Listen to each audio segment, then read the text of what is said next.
Hello everyone, welcome to the class again. तो आजिरो class रे आमे कौन देखिबा वन सेकेंड हाँ हमर जो प्रजामंडल मूवमेंट अच्छी से प्रजामंडल मूवमेंट को आजिरो क्लास रे आमे डिस्कशन करिबा ठीक अछि। तो प्रजामंडल मूवमेंट एक्चुअली को मानक एगेंस्ट रहितला जो लोकल पीपुल अछंती जो गरजात स्टेट मानकरे गरजात स्टेट माने कोन होउची जो मोगल हुवंतु जो मराठा हुवंतु पूर्वर हुई किछि जो हिली एरिया थिला पहाड़ी एरिया थिला से एरिया रे कोन हबो माने से एरिया रे जो रूलर माने थिले से रूलर माने किछि सोवर्जिनिटी रक्षा करुଥିଲେ ନିଜର ଆଉ ସେମାନେ କଣ ଯେତେବେଳେ ମୋଗଲ ମାନେ ଶାସନ କରୁଥିଲେ ଓଡିଶାକୁ ତ ମୋଗଲ ମାନଙ୍କୁ ଟैक्ସ ଦଉଥିଲେ ଯେତେବେଳେ ମରାଠା ମାନେ ଆସିବେ ସେ ଯୋଉ ପ୍ରିନ୍ସଲି ଷ୍ଟେଟ ବା ଆମର ଗରଜାତ ଏରିଆ ଗୁଡାକ କଣ କରିବେ ଆମର ମରାଠା ମାନଙ୍କୁ ଦେବେ ଯେତେବେଳେ ବ୍ରିଟିଶ ମାନେ ଆସିଲେ ବ୍ରିଟିଶ ମାନଙ୍କୁ ଟैक्ସ ଦେଇକି ସେଇ ଏରିଆରେ ସେମାନେ ଶାସନ କରୁଥିଲେ। ତ ସବସିକ୍ୱେଣ୍ଟଲି କଣ ହବ ଯେତେବେଳେ ବ୍ରିଟିଶ ମାନେ ଆସିବେ ବ୍ରିଟିଶ ମାନେ ଆସିଲେ ସେମାନେ ଟିକେ ଅଧିକ ଟैक्ସ ଆଦାୟ କରିବେ କୋଉଠୁ ଆମର ଗରଜାତ ଷ୍ଟେଟ ମାନଙ୍କଠୁ ସେଥିପାଇଁ ସେ ଯୋଉ ଗରଜାତ ରୁଲର ମାନେ କଣ କରିବେ ଏକ୍ସପ୍ଲଏଟ କରିବା ଷ୍ଟାର୍ଟ କରିବେ ଲୋକାଲ ପିପୁଲ କୁ। ତ ଲୋକାଲ ପିପୁଲ କୁ ଯେତେବେଳେ ଏକ୍ସପ୍ଲଏଟେସନ ଷ୍ଟାର୍ଟ ହବ ଲୋକାଲ ପିପୁଲ ର ସେଇ ସମୟରେ ହିଁ କଣ କରିବେ ଲୋକାଲ ପିପୁଲ ଗୁଡାକ ଆମର ଆନ୍ଦୋଳନ କରିଥିବେ। ସେଇ ଯୋଉ ଆନ୍ଦୋଳନ ପ୍ରଜା ମାନେ କଣ ଯୋଉ ଲୋକ ସାଧାରଣ ଲୋକ ସିଟିଜେନ୍ସ ସେଇ ମଣ୍ଡଳର ପ୍ରଜା ମଣ୍ଡଳ मतलब ପ୍ରଜା ମାନଙ୍କର ଯୋଉ ମଣ୍ଡଳର ଯୋଉ ପ୍ରଜା ମାନେ ରହିଛନ୍ତି ସେଇମାନେ ଯୋଉ ଆନ୍ଦୋଳନ କଲେ ସେଇଟାକୁ ହିଁ କଣ କୁହାଗଲା ଆମର ପ୍ରଜା ମଣ୍ଡଳ ମୁଭମେଣ୍ଟ। କାହା ଏଗେନଷ୍ଟ ହେଇଥିଲା ଯୋଉ ଗରଜାତ ଷ୍ଟେଟ ର ରୁଲର ମାନଙ୍କ ଏଗେନଷ୍ଟ ରେ ହେଇଥିଲା କାହିଁକି ସେମାନଙ୍କର ଯୋଉ ଏକ୍ସପ୍ଲଇଟେସନ ପାଇଁ ଠିକ ଅଛି। ତ ସେଇ ଜିନିଷ ହିଁ ଲେଖା ହେଇଛି during the British rule the princely or native states of Odisha ମାନେ ଗରଜାତ ଷ୍ଟେଟ୍ସ ମେନଲି କୋଉଠି ରହୁଥିଲେ ସେମାନେ ମାଉଣ୍ଟେନିୟସ ଷ୍ଟେଟ ଗୁଡାକ ଥିଲା ସେମାନେ ସବରଜିନିଟି ମାନେ ତାଙ୍କର ଥିଲା ସବରିଜିନ ଥିଲେ ସେମାନେ ମାନେ ସାର୍ବଭୌମତ୍ୱ ଥିଲା ଅର୍ଥାତ୍ ସେମାନେ ବ୍ରିଟିଶ ମାନଙ୍କୁ ଟैक्ସ ଦେଇକି ସେମାନେ ରହୁଥିଲେ ଠିକ ଅଛି। ତ କିନ୍ତୁ ଗ୍ରାଜୁଆଲି କଣ ହେଲା ଯୋଉ ଆମର ପ୍ରିନ୍ସଲି ଷ୍ଟେଟ ଗୁଡାକ ସେ ରୁଲର ଗୁଡାକ କଣ ହେଇଗଲେ ରିପ୍ରେସିଭ ହେଲେ ଆଉ ସେମାନେ ଏକ୍ସପ୍ଲୋଇଟେସନ ଆଉ ରିପ୍ରେସନ କରିବା ଲାଗିଲେ କାହାକୁ ପ୍ରଜା ମାନଙ୍କୁ ଏକ୍ସପ୍ଲୋଇଟେସନ କରିବା ଲାଗିଲେ ଆଉ ବହୁତ ସାରା ସେଭରାଲ ମିନ୍ସ ଅଫ ଟैक्सेशन ଲଗାଉଥିଲେ ପ୍ରଜା ମାନଙ୍କୁ ଯୋଉ डिफरेंट टाइप ऑफ टैक्स जेमती रसद हो मागन हो बेठी हो बेगारी हो सेगुडा वी विल डिस्कस दैट। तो एई सब लगाउथिले का ऊपर लोकल लोक मान ऊपर ठीक अच्छे। तो जेतेବେଳେ एक्सप्लॉइटेशन ज्यादा अधिक हैला सेई समय रे ही से लोक माने आंदोलन करथिबे ସେଥିପାଇଁ ଏଇ ଆନ୍ଦୋଳନକୁ ଆମର କଣ ପ୍ରଜାମଣ୍ଡଳ ଆନ୍ଦୋଳନ କୁହାଗଲା। तो बर्तमान देखिदबा नेटिव स्टेट ର ହିଷ୍ଟ୍ରି କଥା କହୁଛନ୍ତି ମାନେ ମୋଗଲ ପିରିୟଡ ହୁଅନ୍ତୁ ନହେଲେ ମରାଠା ମାନେ ହୁଅନ୍ତୁ ଠିକ ଅଛି ନହେଲେ ବ୍ରିଟିଶ ମାନେ ହୁଅନ୍ତୁ ସେମାନଙ୍କୁ ଟैक्ସ ଦେଇକି ଯୋଉ ଗରଜାତ ଷ୍ଟେଟ ଗୁଡାକ କଣ ଥିଲା ନିଜକୁ ଇଣ୍ଡିପେଣ୍ଡେଣ୍ଟ ମାନେ ବଜେଇ କରିକି ରଖିଥିଲା ଠିକ ଅଛି। ତ ସେ କିନ୍ତୁ କଣ ହେଲା ଆମର 1936 ବେଳକୁ the new Odia province was created and the same year Eastern State Agency was divided into three sections। ମାନେ ଆମର ଯୋଉ ବ୍ରିଟିଶ ମାନେ ଯୋଉ ଏରିଆ ରେ ଅଧିକାର ଥିଲେ ବ୍ରିଟିଶ ମାନେ ଯୋଉ ଏରିଆରେ ରାଜୁତି କରୁଥିଲେ ମାନେ ଯୋଉ ଏରିଆକୁ କଣ୍ଟ୍ରୋଲ କରୁଥିଲେ ସେଇ ଏରିଆକୁ ନେଇକି ଆମର କଣ ହେଲା ଓଡିଶା ପ୍ରୋଭିନ୍ସ ଗଠନ ହେଇଗଲା। ଆଉ ଯୋଉଠି ଆମର ଯୋଉ ଗରଜାତ ମାନେ ଥିଲେ ଗରଜାତ ଷ୍ଟେଟ ମାନେ ଥିଲେ ସେ ଗରଜାତ ଷ୍ଟେଟ ମାନଙ୍କୁ ନେଇକି କଣ ଗଠନ ହେଇଗଲା ଇଷ୍ଟର୍ଣ୍ଣ ଷ୍ଟେଟ ଏଜେନ୍ସି ଗଠନ ହେଲା। ଆମେ ପଢିବା ଯେତେବେଳେ ଆମର ପ୍ରିନ୍ସଲି ଷ୍ଟେଟ ଗୁଡାକ ମିଶିବେ ଲେଟର ଷ୍ଟେଜରେ ସେଇଟା କଣ କରିଥିବେ ଆମର ସର୍ଦ୍ଦାର ବଲ୍ଲଭଭାଇ ପଟେଲ ହିଁ କଣ କରିଥିବେ ଆମର ଇଷ୍ଟର୍ଣ୍ଣ ଷ୍ଟେଟ ଏଜେନ୍ସିକୁ ଆମର ବନ୍ଦ କରିଦେଇଥିବେ। ମାନେ ଯୋଉ 1936 ରେ ସ୍ୱତନ୍ତ୍ର ଓଡିଶା ପ୍ରଦେଶ ଗଠନ ହେଲା ସେଇଟା ବ୍ରିଟିଶ ମାନଙ୍କର ଅଣ୍ଡରରେ ଯୋଉ ଯୋଉ ଏରିଆକୁ ନେଇକି ଥିଲା ସେଇକୁ ନେଇକି ଓଡିଶା ଗଠନ ହେଇଥିଲା। କିନ୍ତୁ ଯୋଉ ଗରଜାତ ମାନଙ୍କୁ ନେଇକି କଣ ଗଠନ ହେଇଥିଲା ଆମର ଇଷ୍ଟର୍ଣ୍ଣ ଷ୍ଟେଟ ଏଜେନ୍ସି ଗଠନ ହେଇଥିଲା ଠିକ ଅଛି। ଯୋଉ ତାପରେ କଣ ହେଲା ଯୋଉ ଇଷ୍ଟର୍ଣ୍ଣ ଷ୍ଟେଟ ଏଜେନ୍ସି ଥିଲା ସେଇଟାକୁ ଆମର କେତେ ଟା ଗରଜାତ ଏରିଆ ଥିଲା ସେଥିରେ around 26 ଗରଜାତ ରିଜନ ସେଇ ଥିଲା ଓଡିଶା ଡିଭିଜନ ରେ। କିନ୍ତୁ ସେଥିରେ କଣ ହେଲା ଯୋଉ 23ଟା ଗରଜାତକୁ କିଏ ରଖିଲା ଓଡିଶା ରଖିଲା ଆଉ ଯୋଉ ତିନିଟି ଗରଜାତ ଥିଲା ସେ ତିନିଟି ଗରଜାତ ଆମର କୋଉଠି ରହିଲା ଆମର ବେଙ୍ଗାଲ ଏଜେନ୍ସିରେ ଠିକ ଅଛି। ମାନେ ଓଡିଶା ଅଣ୍ଡରରେ ସେ 26ଟା ଗରଜାତ ଥିଲା କିନ୍ତୁ 23ଟାର କଣ୍ଟ୍ରୋଲ ମାନେ ଓଡିଶା ପାଖରେ ରହିଲା ଆଉ ତିନିଟା ବେଙ୍ଗାଲ ଏରିଆକୁ ପଳେଇଥିଲା ଠିକ ଅଛି।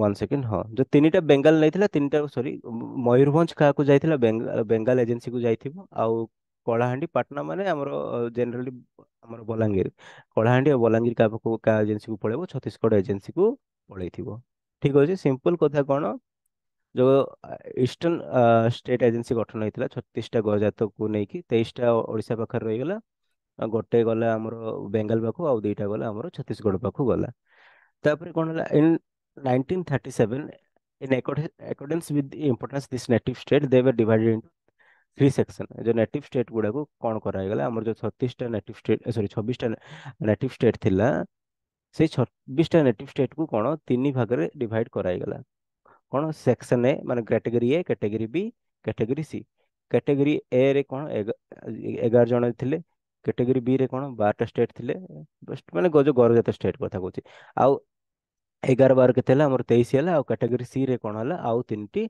स्टेट थिले तो आपण फर्स्ट स्टेट टा କଥା मन रखिएनी किंतु थर्ड स्टेट रे जो माने थर्ड कैटेगरी जो सी कैटेगरी रे जो हमर तीनटा स्टेट रहला पलाहार राणापुर ଆଉ सिग्रिया एई तीनटा आपण मन रखि ଦେଇଥିବେ से हमर सी रे थिले बोली तो एई तीनटा रो जदी आसे क्वेश्चन आ ऊपर खाली मन रखिथिबे टिके रीडिंग मारिक जाइथिबे कैटेगरी ए रे कोण थिला कैटेगरी 2 रे थिला ठीक अछि तो एईपरि भाबर तो डिवीजन ହେଲା ଆମେ ପଢିଲେ କିନ୍ତୁ ତା ପୂର୍ବରୁ ହିଁ କଣ ହେଲା ପ୍ରଜାମଣ୍ଡଳ ଆନ୍ଦୋଳନ ହେଇଥିବ ସେ ପ୍ରଜାମଣ୍ଡଳ ଆନ୍ଦୋଳନ ପରେ ହିଁ ସେ ଆମର ପ୍ରିନ୍ସଲି ଷ୍ଟେଟ ଗୁଡା ପ୍ରଜାମଣ୍ଡଳ ଆନ୍ଦୋଳନ କଣ କରିବ ଗୋଟେ ବ୍ୟାକଗ୍ରାଉଣ୍ଡ କ୍ରିଏଟ କରିବ ଯାହା ଦ୍ୱାରା ଯୋଉ ଏଇ ଇଷ୍ଟର୍ନ ଷ୍ଟେଟ ଏଜେନ୍ସି ଗଠନ ହେଲା ନହେଲେ ଯୋଉ ଗର୍ଜାତ ଷ୍ଟେଟ ଗୁଡାକ ହେଲା ସେ ମିଶିବ ଆମେ ପଢିବା ନେକ୍ସଟ ଇଏରେ ପ୍ରିନ୍ସଲି ଷ୍ଟେଟ ଗୁଡାକ କେମିତି ମିଶିବ तो जो प्रजामंडल आंदोलन है ସେଇଟା ଗୋଟେ बैकग्राउंड क्रिएट कला ଆମର प्रिंसली स्टेट गुड़ाक ए जो 26टा स्टेट थिला ଆମ ଗଜତ स्टेट थिला ସେଇଟା କେମିତି ଆମର ଓଡିଶା ସହିତ ମିଶିବ ସେଇ ମିଶିବା ପାଇଁ ହିଁ बैकग्राउंड କି କ୍ରିଏଟ କରିଦେଲା ଆମର ପ୍ରଜାମଣ୍ଡଳ ରିବିଲିୟନ କ୍ରିଏଟ କରିଦେଲା ତ କାରଣ କଣ ଥିଲା ଦେଖନ୍ତୁ ପ୍ରଜାମଣ୍ଡଳ ଯୋଉ ରିବିଲିୟନ ର ଫାର୍ଷ୍ଟ କାରଣ ହଉଛି ଇକୋନୋମିକ ଏକ୍ସପ୍ଲୟଟେସନ ଅଫ ଦି ଗରଜାତ ରୁଲର ସେଇ ଜିନିଷଟା ହିଁ ପଡିଲେ ଗରଜାତ ରୁଲର ମାନେ ଇକୋନୋମିକାଲି ବହୁତ ଏକ୍ସପ୍ଲଏଟ କରୁଥିଲେ ସେଇ ଜିନିଷଟାକୁ ଏଇଠି एक्सप्लेन करुची तापरे operation of the king king बहुत भाବରେ ऑपरेशन କରୁଥିଲେ ଅକଥନୀୟ टैक्स गुड़ाक लगाउଥିଲେ ଯେମିତି ଦେଖନ୍ତୁ ଆମର ଯୋଉ ପଡିଥିଲେ ବେଠି ଲଗାଉଥିଲେ ବେଠି ଦୁଇ ପ୍ରକାର ଅଛି ଆମର ଦେଖନ୍ତୁ ବେଠିଟା ଗୋଟେ ବେଠି ହଉଛି କଣ କିଛି ଆପଣ କାମ କରିବେ ରାଜାଙ୍କର ଯଦି ବଗିଚା ଅଛି ସେ ବଗିଚାରେ କାମ କରିବେ ବ୍ୟୁଟିଫିକେସନ ପାଇଁ କାମ କରିବେ କିନ୍ତୁ ରାଜା ଆପଣଙ୍କୁ କିଛି ପଇସା ଦବନି ସେ କାମର ସେଇ ଜିନିଷଟାକୁ ଗୋଟେ ବେଠି କୁହାଯାଏ ଆଉ ଗୋଟେ ବେଠି କଣ ହୁଏ ଆମର ଯୋଉ ଭେଟି ଦିଅନ୍ତୁ ଭେଟି ମାନେ କଣ ଆମେ ଯେ କିଛି ଉପହାର ଦେଲେ ସେଇଟା ବି ଆଉ ଗୋଟେ ଭେଟି ହେଇଯାଏ ସେଇଟା କଣ କିଛି ଗିଫ୍ଟ ଯଦି ଦବା ମାନେ ସେଇଟାକୁ ଆମେ କଣ ଭେଟି ଦେଲୁ ବୋଲି କୁହାଯାଏ ତ ବେଠି ଆଉ ଏଇଟା ଭେଟି ଆମେ ପଢିପାରିବା ତ ଫାଷ୍ଟ ବେଠି କଣ ଯଦି ଆମେ କିଛି କାମ କଲେ ରାଜାଙ୍କ ପାଖ ହିଁ ଆଉ ରାଜା ଆମକୁ କିଛି ପଇସା ଦେଲେନି ସେଇଟା ବେଠି ଆଉ ଗୋଟେ ଭେଟି କଣ ଭେଟି ମାନେ ଯୋଉଟା କିଛି ଉପହାର ଦବା it was the gift which was bound to offered by the people ଲୋକମାନେ ଦବାକୁ ବାଧ୍ୟ କାହାକୁ to the king when the king gave audience ମାନେ କିଙ୍ଗ ଯେତେବେଳେ ବୁଲି ଯିବେ ସେତେବେଳେ ଲୋକ ତାଙ୍କୁ କଣ ଦଉଥିଲେ ଭେଟି ଦଉଥିଲେ ଆଉ ବେଗାରୀ କଣ ଟୁ ମାନେ ବେଗାରୀ ହଉଛି to carry goods and domestic articles of royal officer from one place to another free of cost ଯଦି ଆମର ରୟାଲ ଅଫିସର ମାନେ ଥିବେ ସେମାନଙ୍କର ସାମାନ ଗୋଟେ ଜାଗାରୁ ଆଉ ଗୋଟେ ଜାଗାକୁ ନବାରେ ଇଏ ବହିକି ନଉଥିଲେ କିନ୍ତୁ ସେମାନଙ୍କୁ ଯଦି କିଛି ସେ ବହିବା ପାଇଁ ପ୍ରାପ୍ୟ ନ ମିଳିଲା ସେଇ ଜିନିଷଟାକୁ ଆମର କଣ କୁହାଗଲା ବେଗାରୀ କୁହାଗଲା ମାଗଣ କାହାକୁ କୁହାଗଲା when there was either a wedding or death ଯେତେବେଳେ ଗୋଟେ ୱେଡିଙ୍ଗ ଆଉ ଡେଥ୍ ହେଲା ବାହାଘର ହେଲା ନହେଲେ କିଛି ମୃତ୍ୟୁବରଣ କଲେ କୋଉଠି ରୟାଲ ଫ୍ୟାମିଲିରେ କିଏ କଲେ ଆଉ ଯେତେବେଳେ ବି ରାଜା ବି ଯଦି କିଛି ନୂଆ କାର କିଣନ୍ତି ସେଇ ସମୟରେ କଣ ହବାକୁ ପଡିବ ଲୋକମାନଙ୍କୁ ଯୋଉ ସାଧାରଣ ଲୋକମାନଙ୍କୁ କଣ କିଛି କେସ୍ ଦବାକୁ ପଡୁଥିଲା ଠିକ ଅଛି ତ ସେଇ ଜିନିଷଟାକୁ ଆମର କଣ କୁହାଯାଏ ଆମର ମାଗଣ କୁହାଯାଉଛି ରସଦ କଣ ହେଲା when the king of officer toured village area and put off camps at different places ଯେତେବେଳେ ମାନେ ରାଜା ଡିଫରେଣ୍ଟ ଜାଗାକୁ ବୁଲି ଯିବେ ଆଉ ଯଦି କିଛି ଗୋଟେ ଗାଁରେ ସିଏ କ୍ୟାମ୍ପ ଲଗେଇଲେ ସେ ରାଜାଙ୍କର ଖାଦ୍ୟ ବ୍ୟବସ୍ଥା ତାଙ୍କେ ସିଏ କେମିତି କମ୍ଫର୍ଟରେ ରହିବେ ସେ ବ୍ୟବସ୍ଥା ସେ ସବୁ କରିବାର ବ୍ୟବସ୍ଥା କାହା ପାଖରେ ମାନେ କରିବାର ଦାୟିତ୍ୱ ଥିଲା ପ୍ରଜାର ଦାୟିତ୍ୱ ଥିଲା ସେ ଯୋଉ ବ୍ୟବସ୍ଥା କରିବାର ଦାୟିତ୍ୱକୁ ହିଁ ଆମେ କଣ କହୁଛେ ଆମର ରସଦ କୁହାଯାଉଛି ଭେଟି କଣ ଆମେ ଡିସ୍କସନ କଲେ ଆଉ ଗୋଟେ କଣ ରହିଲା ଆମର କରସାମଗିରି ମାନେ କଣ ହେଲା the king was to be provided with rice ମାନେ ଯୋଉ ରାଜାକୁ କଣ ଦିଆଯାଉଥିଲା ଯୋଉ ରାଇସ୍ ଉତ୍ପାଦନ କରିବେ ପ୍ରଜା ବା ପଲସେସ୍ ଉତ୍ପାଦନ କରିବେ ସେଲ୍ସ ଉତ୍ପାଦନ କରିବେ ବା ଘି ଉତ୍ପାଦନ କରିବେ ସେଇ ଗୁଡାକ ରାଜାଙ୍କୁ ଅଧା ରେଟ ରେ ଦେବାକୁ ପଡୁଥିଲା କୋଉ ଆମର ଟେକ୍ସ ଅନୁସାରେ କରସାମଗିରି ଟେକ୍ସ ଅନୁସାରେ ତ ଏଇପରି ଭାବରେ ଡିଫରେଣ୍ଟ ଟେକ୍ସ ଗୁଡାକ ଲଗାଉଥିଲେ ଡିଫରେଣ୍ଟ ନିୟମ ଗୁଡାକ ଲଗାଉଥିଲେ କିଏ କିଙ୍ଗ କାହା ଉପରେ ପ୍ରଜା ଉପରେ, ତ ପ୍ରଜା ଅସନ୍ତୁଷ୍ଟ ହବା କଥା ସ୍ୱାଭାବିକ। ତ ଦେଖନ୍ତୁ ଆମର ବହୁତ ସାରା ଟେକ୍ସ ବି ଏମାନେ କଣ ମନ ଇଚ୍ଛା ଇନକ୍ରିଜ କରୁଥିଲେ, ସେଇଟା ବି ଗୋଟେ ରିଜନ ହେଲା ଆମର ପ୍ରଜାମଣ୍ଡଳ ଆନ୍ଦୋଳନର। ତାପରେ ଆମେ ଦେଖିବା କଣ ଫାଷ୍ଟ ଫେଜ ପ୍ରଜାମଣ୍ଡଳ ଆନ୍ଦୋଳନ କଣ ହେଇଥିଲା, ତାପରେ ଦେଖିବା ନେକ୍ସଟ ନେକ୍ସଟ କେମିତି ଏଇଟା ଚାରିଆଡେ ବ୍ୟାପିଲା, କୋଉଠୁ ଷ୍ଟାର୍ଟ ହେଇଥିଲା, ସେ କଥା ଆମେ ଏବେ ଡିସ୍କସନ କରିଦବା। Between 1908 to 1928, five peasant rebellion were witnessed in Bomanda. They resented ମାନେ ଆମର 1908 ରୁ 1928 ମଧ୍ୟରେ ପିଜେଣ୍ଟ ରିଭିଲିୟନ ଦେଖାଗଲା। ପାଞ୍ଚଟି ପିଜେଣ୍ଟ ରିଭିଲିୟନ କୋଉ ଏରିଆରେ ଦେଖାଗଲା? ବାମଣ୍ଡା ଏରିଆରେ ଦେଖାଗଲା।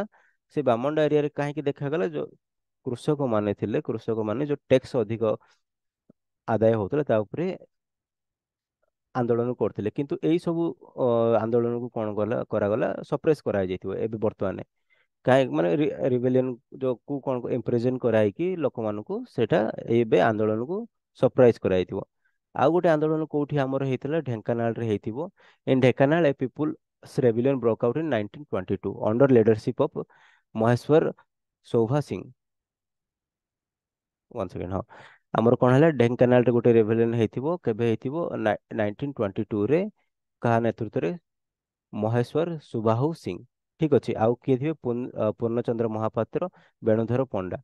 ତ ଏଇ ମାନେ ହିଁ କଣ କରିଥିବେ, ଆପଣ ମନେ ରଖିଦେବେ।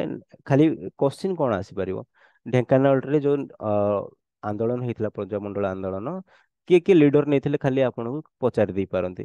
କିଏ କିଏ ନେଇଥିଲେ 1922 ର ଯୋଉ ପ୍ରଜାମଣ୍ଡଳ ଆନ୍ଦୋଳନ ଢେଙ୍କାନାଳରେ ହେଇଥିଲା, ସେଥିରେ ମହେଶ୍ୱର ସୁବାହୁ ସିଂ, ପୂର୍ଣ୍ଣଚନ୍ଦ୍ର ମହାପାତ୍ର, ବେଣୁଧର ପଣ୍ଡା ଏମାନେ ସମସ୍ତେ ପାର୍ଟିସିପେସନ କରିଥିଲେ। ତାପରେ ଦେଖନ୍ତୁ କଣ ହେଲା, ନୀଳଗିରିରେ ବି ଗୋଟେ ଦେଖାଗଲା।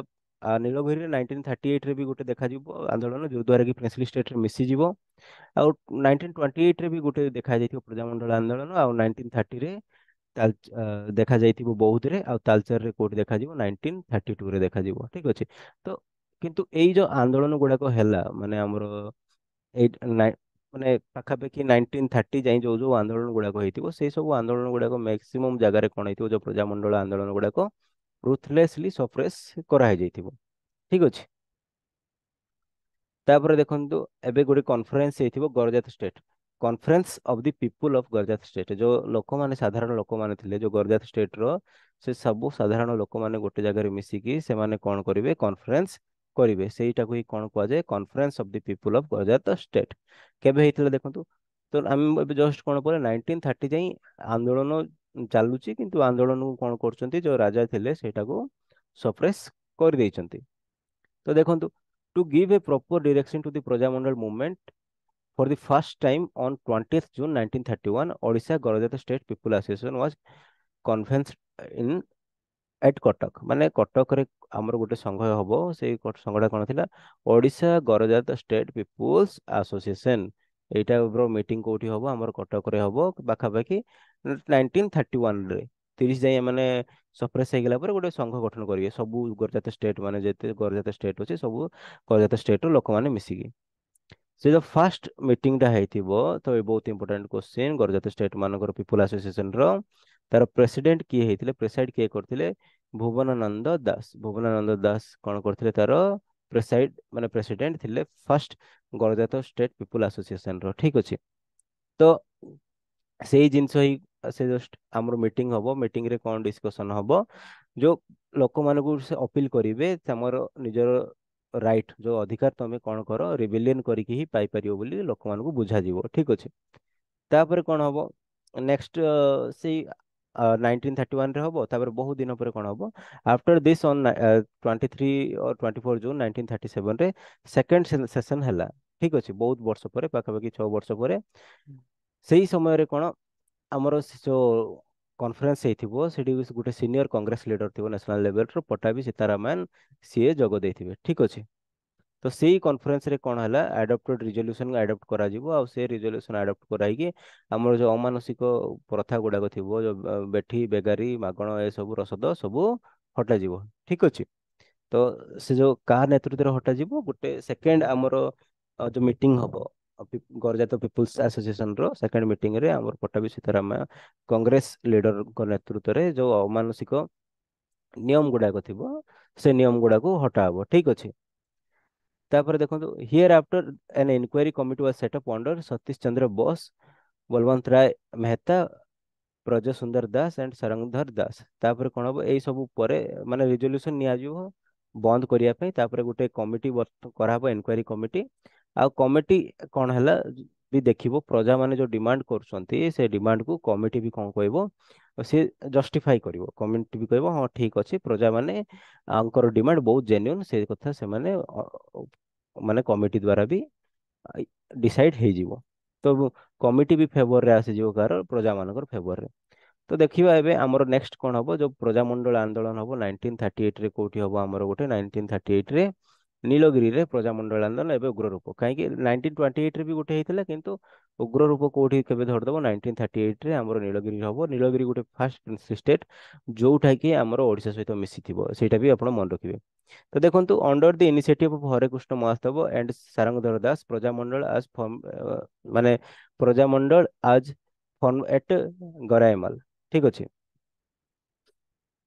ତ ଆମର ଦେଖନ୍ତୁ କଣ ହେଇଥିବ, ଆମର ହରେକୃଷ୍ଣ ମହାଦେବ ଯୋଉ ଆମର ପ୍ରିନ୍ସଲି ଷ୍ଟେଟ୍ ଗୁଡାକ ମିଶିବ, ସେଥିରେ କଣ ହରେକୃଷ୍ଣ ମହାଦେବ ବହୁତ ବଡ ଭୂମିକା ଗ୍ରହଣ କରିଥିବେ, ଠିକ ଅଛି। ତ ତାଙ୍କ ନେତୃତ୍ୱରେ ହିଁ କଣ ହବ, ଗୋଟେ ପ୍ରଜାମଣ୍ଡଳ ଗଠନ ହବ। କୋଉଠି ଗଠନ ହବ, ଗରାଇମାଲ ଠାରେ ଗଠନ ହବ, ନୀଳଗିରି ଭିତରେ ହିଁ, ଠିକ ଅଛି। ତାର ପ୍ରେସିଡେଣ୍ଟ କିଏ ଥିଲେ, ଦ୍ୟାଟ ଇଜ ଇମ୍ପୋର୍ଟାଣ୍ଟ। ଆମର ତ ସାରଙ୍ଗଧର ଦାସ ହେଇକି ହରେକୃଷ୍ଣ ମହାଦେବ ସବୁଠି, ସବୁ ଯୋଉ ପ୍ରଜାମଣ୍ଡଳ ଆନ୍ଦୋଳନ ଥିବେ ସେଠି ସବୁଠି ଥିବେ, କିନ୍ତୁ ଲୋକ ସେଇ ଆମର ମେଇନଲି ପ୍ରେସିଡେଣ୍ଟ କିଏ ଥିବ, ଦେଖନ୍ତୁ ଆମର ନୀଳଗିରି ମୁଭମେଣ୍ଟ ଯୋଉଠି ହେଇଥିବ, କୈଳାସ ଚନ୍ଦ୍ର ମହାନ୍ତି ତାର ପ୍ରେସିଡେଣ୍ଟ ହେବେ। ଆଉ ସେକ୍ରେଟାରୀ କିଏ ହେବେ, ବନମାଳୀ ଦାସ, ଠିକ ଅଛି। ତାପରେ ଏଇଠି ଯୋଉ ଆମର ସଂଘଟା ଗଠନ ହବ, ତାପରେ କଣ ହବ, 11th ଜୁଲାଇ 1938 ରେ, ଯୋଉ ଦିନ କି ଆମର ଆମର ରଥଯାତ୍ରା ହଉଥିଲା, ସେମାନେ କଣ କରିବେ, ଗୋଟେ ବଡ ଗ୍ୟାଦରିଂ କରିବେ ଏଇ ଲିଡର ମାନେ। ଆଉ ରାଜାଙ୍କର ଯୋଉ ମିସ୍ ରୁଲ ଥିଲା, ସେ ମିସ୍ ରୁଲ ବିଷୟରେ ପ୍ରଜାମାନଙ୍କୁ ଅବଗତ କରାଇବେ, ଠିକ ଅଛି। କିନ୍ତୁ କଣ ହେଲା, ତାଙ୍କର ଡିମାଣ୍ଡ କଣ ଥିବ, ନ୍ୟୁ ଏଗ୍ରିକଲଚର ପଲିସି, ଯୋଉ ଅନଜଷ୍ଟିଫାଇଡ ଟେକ୍ସ ଗୁଡାକୁ ଦବାକୁ ମନା କରିବେ ସେଇ ଡିମାଣ୍ଡରେ। ଯୋଉ ଆମର 38 ରେ ରଥଯାତ୍ରା ଦିନେ ଯୋଉ ଗ୍ୟାଦରିଂ କରିକି ଗୋଟେ ସଭା କରିବେ, ସେ ସଭାରେ କଣ କରାହବ, ଏଇ ସବୁ ଡିମାଣ୍ଡ ରଖାହବ। ନୂଆ ଏଗ୍ରିକଲଚର ପଲିସି ଆସୁ, ଟେକ୍ସେସନ ଠିକ କରାଯାଉ।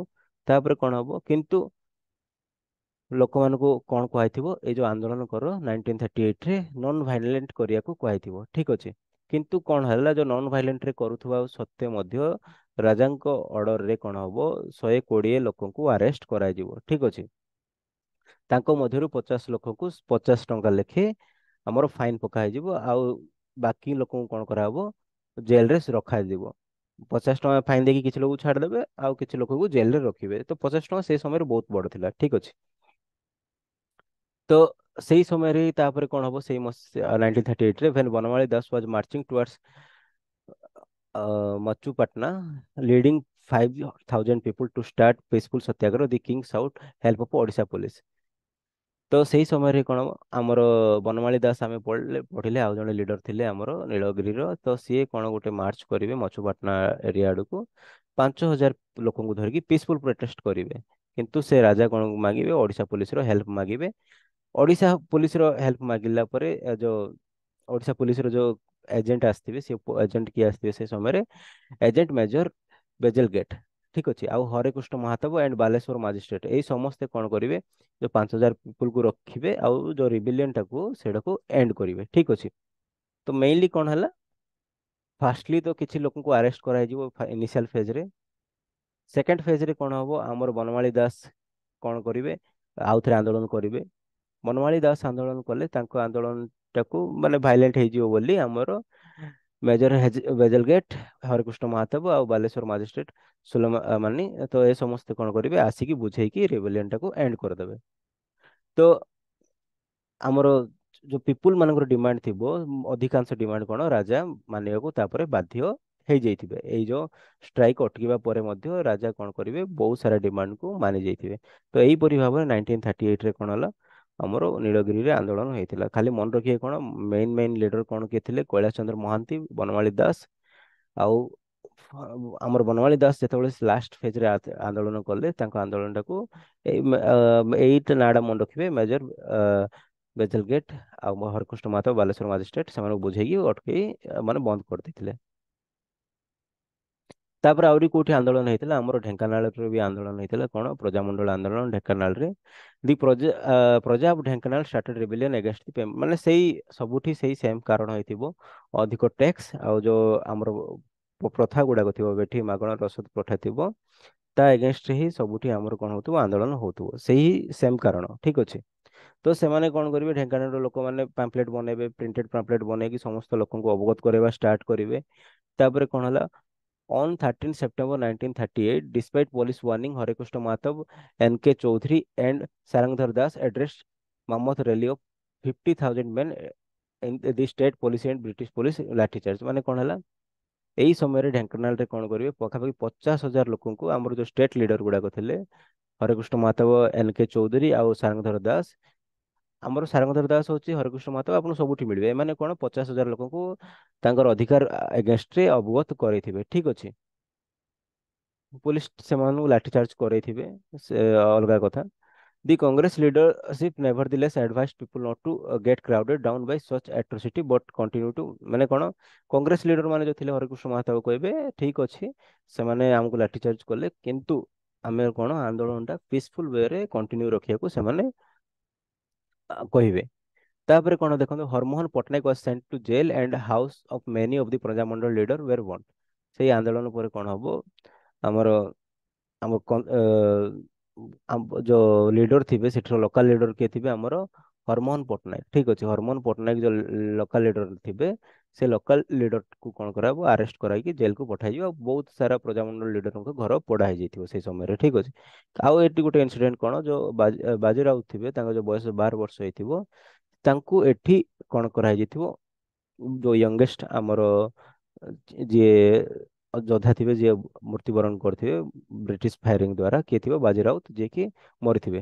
ତ ସେଥିପାଇଁ ଲୋକମାନେ ବି ଆର ଏଗେinst ରେ, ଯଦି ଛୋଟ ପିଲାଙ୍କୁ ମାରା ହେଇଯାଇଥିବ ତା ଏଗେinst ରେ ବି ବହୁତ ଆନ୍ଦୋଳନ କରିବେ। ଆଉ ସେଇ ଆନ୍ଦୋଳନ କରିକି ସେମାନେ କଣ କରିବେ, 29 ଅକ୍ଟୋବର 1938 ରେ ହିଁ ବହୁତ ସାରା, ନୀଳଗିରିରେ ବି ହେଇଥିଲା ବଡ ଧରଣର ଆନ୍ଦୋଳନ। ତ 39 ଅକ୍ଟୋବର 1938 ରେ କଣ କରିବେ, ସେମାନେ ସେଲିବ୍ରେଟେଡ ଆଜ ଗର୍ଜା ଡେ କରିବେ। ଠିକ ଅଛି। ତ ବାଜିରାଉତ ମାରିବେ, ବାଜିରାଉତ ମାରିବା ପରେ ଲୋକ ଆଉଥରେ ରାଗିଯିବେ, ରାଗିକି ସେ କଣ କରିବେ, 29 ଅକ୍ଟୋବର 1938 ରେ ସେ କୋଉ ଡେ ଭାବରେ ସେଲିବ୍ରେଟ କରିବେ, ଏଇ ଏରିଆଟାକୁ ଗରଜାତ ଡେ ଭାବରେ ସେଲିବ୍ରେଟ କରିବେ। ଠିକ ଅଛି। ତାପରେ କଣ ହବ ଦେଖନ୍ତୁ, finally in 1939, as part of the report Central Police Bureau, the government withdraw all power from Dhenkanal. ଠିକ ଅଛି। ମାନେ ମେଇନଲି କଣ ହବ, ଆ, ଯେ ଲୋକମାନଙ୍କୁ ଆନ୍ଦୋଳନ କରିବା ପରେ ଆଉ ଗଭର୍ଣମେଣ୍ଟ ବି କିଛି ପାୱାର ଦବନି, ସବୁ ପାୱାର କାଠୁ ନେଇଯିବ, ୱିଡ୍ର କରିଦବ, ଢେଙ୍କାନାଳ କିଙ୍ଗ ଟୁ ୱିଡ୍ର କରିଦବ ଗଭର୍ଣମେଣ୍ଟ, ବ୍ରିଟିଶ ଗଭର୍ଣମେଣ୍ଟ। ସେଇ ସମୟରେ ତ ବ୍ରିଟିଶ ହେଇଥିଲା 1939 ବେଳକୁ। ତାପରେ କଣ ହବ, the king's power were now vested in the hands of Khan Bahadur A K Khan. ଠିକ ଅଛି। କାକୁ ଦେଇଦେବେ, ଆମର ପାୱାର ଟା ଖାନ ବାହାଦୁର ଏକେ ଖାନ କୁ ଦେଇଦେବେ। ଆଉ ସିଏ କଣ କରିବେ, କିଙ୍ଗଙ୍କ ପାଖରୁ ମାନେ ସବୁ ପାୱାର ଆଣିଦେବେ। ଆଉ ଆଣିଲା ପରେ କଣ କରିବେ, ଯୋଉ ଥିଲା ବେଠିଟାକୁ ଆମର ରିଭୋକ କରାହେଇଗଲା, ଆଉ ଲ୍ୟାଣ୍ଡ ଟ୍ୟାକ୍ସ କୁ ରେଡ୍ୟୁସ କରାହେଇଗଲା, 4 ଅଣା ବଦଳରେ 2 ଅଣା ଦେବାକୁ କରାହେଇଗଲା। ଆଉ ଯୋଉ ବହୁତ ସାରା ଲିଡର ମାନଙ୍କୁ ଆରେଷ୍ଟ କରାଯାଇଥିଲା, ସେ ଲିଡର ମାନଙ୍କୁ ଛଡା ହେଇଗଲା। ଠିକ ଅଛି। ତ ମେଇନ ମନେ ରଖିବେ କଣ, ଲୋକାଲ ଲିଡର ଯାହାକୁ ଆରେଷ୍ଟ କରାଯାଇଥିଲା ହରମୋହନ ପଟ୍ଟନାୟକ। ଆଉ ଏଠି ଗୋଟେ କୋଶ୍ଚିନ୍ କଣ, ବାଜି ରାଉତଙ୍କ ଉପରେ କୋଶ୍ଚିନ୍ ଆସିଯାଏ। କୋଉଠି କୋଶ୍ଚିନ୍ ଆସିଯାଏ, ଆମର ଆ ଆସିଯାଏ ଢେଙ୍କାନାଳ ଉପରେ, ଢେଙ୍କାନାଳର ପ୍ରଜାମଣ୍ଡଳ ଆନ୍ଦୋଳନରୁ ଆସିଯାଏ। ତା ସହିତ କୋଶ୍ଚିନ୍ କଣ ଆସିଯାଏ, ଯେ କିଙ୍ଗକୁ ହଟେଇଲା ପରେ କାର ଦାୟିତ୍ୱରେ ଢେଙ୍କାନାଳକୁ ଛାଡ଼ିଥିଲେ, ଖାନ ବାହାଦୁର ଏକେ ଖାନକୁ ଛାଡ଼ିଥିଲେ। ଠିକ ଅଛି। ଏ ସବୁ କୋଶ୍ଚିନ୍ ଆସେ। ତାପରେ ନେକ୍ସଟ ଦେଖନ୍ତୁ, Praja Mandal movement in Talcher. The Praja Mandal movement in Talcher assumed dangerous proportion। ମାନେ ସେଇ ଯୋଉ ତାଳଚେର ରାଜା ଥିଲେ, ଅମାନସିକ କାମ ଗୁଡାକ କରୁଥିଲେ। କୋଉ ଅମାନସିକ କାମ କରୁଥିଲେ, ସ୍ପିଟିଂ, ୟୁରିନେଟିଂ ଅନ୍ ପିପୁଲ ମାଉଥ, ମାନେ ଅକଥନୀୟ କାମ ଆକ କା against ରେ କରୁଥିଲେ, ପିପୁଲ against ରେ କରୁଥିଲେ। ଠିକ ଅଛି। ତ ଏଇ ଯୋଉ against ରେ ଆଉ ଯୋଉ ଅଧିକ ଟ୍ୟାକ୍ସ ଦିଆଯାଉଛି, ତା against ରେ କଣ ହେଲା, 1939 ରେ under the leadership of Talcher Praja Mandal president Pabitra Mohan ପ୍ରଧାନଙ୍କ ନେତୃତ୍ୱରେ କଣ ହେଲା, ଲୋକମାନେ କିଙ୍ଗକୁ ଗୋଟେ ପିଟିସନ ଦେବାକୁ ଯିବେ, ଯେ ଏଇ ସବୁ ବାରବାରିକ ପନିଶମେଣ୍ଟ ବନ୍ଦ କର, ଆଉ ଯୋଉ ଆମର ମାଗଣ ରସଦ ଏ ସବୁ ସିଷ୍ଟମ ଅଛି, ସେ ସିଷ୍ଟମକୁ ବନ୍ଦ କର ବୋଲି ସିଏ ଆମର ତାଳଚେର ରାଜାଙ୍କୁ କିଏ ବୁଝେଇବାକୁ ଯାଇଥିବେ, ତାଙ୍କର ପିଟିସନ ଦେବାକୁ ଯାଇଥିବେ ପବିତ୍ର ମୋହନ ପ୍ରଧାନ, ଠିକ ଅଛି। ତ କିନ୍ତୁ ଶୁଣିବେନି king, the movement at Talcher was conducted by Krutibas ରଥ।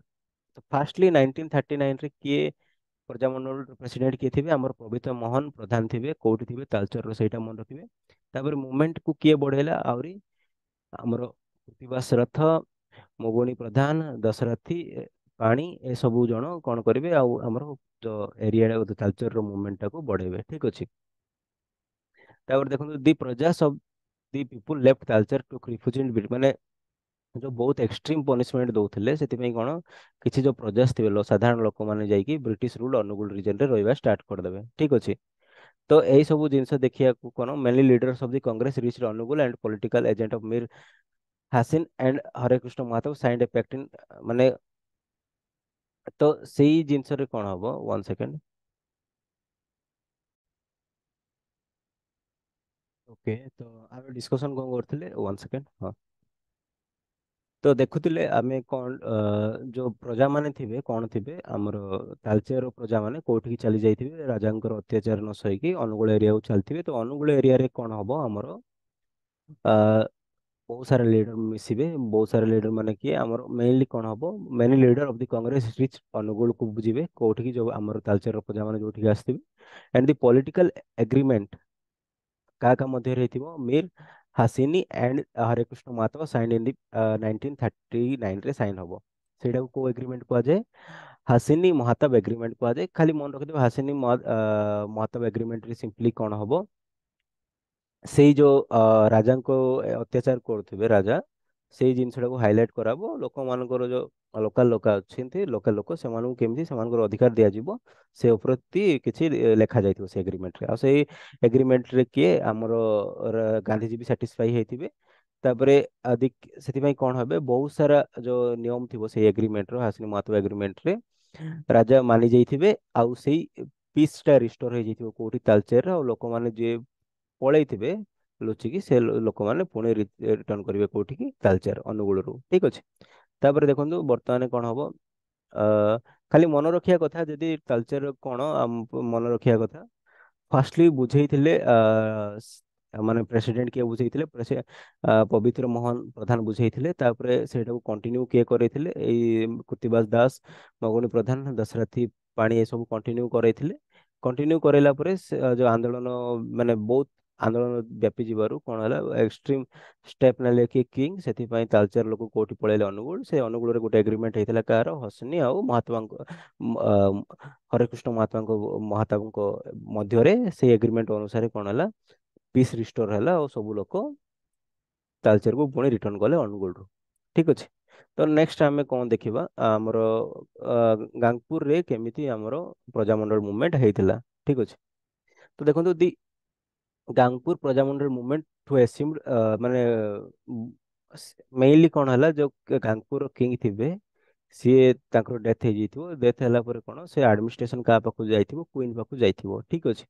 ତ ଲୋକମାନଙ୍କୁ ବହୁତ ସାରା ଟ୍ୟାକ୍ସ ଦେବାକୁ ପଡୁଥିବ। ସେଇ ସମୟରେ ଲୋକମାନେ ଡିମାଣ୍ଡ କରିବେ କାହା ପାଖକୁ? ଆମର କୁଇନକୁ କହିବେ ସେ ଟ୍ୟାକ୍ସ ଉପରେ କମେଇବା ପାଇଁ କହିବେ, କିନ୍ତୁ ରାଣୀ ସେତେ ଧ୍ୟାନ ଦେବେନି। ତ ଲୋକମାନେ ବିଦ୍ରୋହ କରିବେ। ତ ସେ କୁଇନ କଣ କଲେ, ସେଇ ସମୟରେ କାହାକୁ ଆସିଷ୍ଟ ମାନେ ହେଲ୍ପ ମାଗିବେ ଆମର ଏଜେଣ୍ଟ ଲେଫ୍ଟନାଣ୍ଟ ମେଗରକୁ। ତାଙ୍କୁ ହେଲ୍ପ ମାଗିବେ କଣ କରିବା ପାଇଁ? ଆରେଷ୍ଟ କରିବା ପାଇଁ। କାହାକୁ ଆରେଷ୍ଟ କରିବା ପାଇଁ? ନିର୍ମଳା ମୁଣ୍ଡାକୁ ଆରେଷ୍ଟ କରିବା ପାଇଁ। କାହିଁକି ନିର୍ମଳା ମୁଣ୍ଡାକୁ ଆରେଷ୍ଟ କରିବା ପାଇଁ?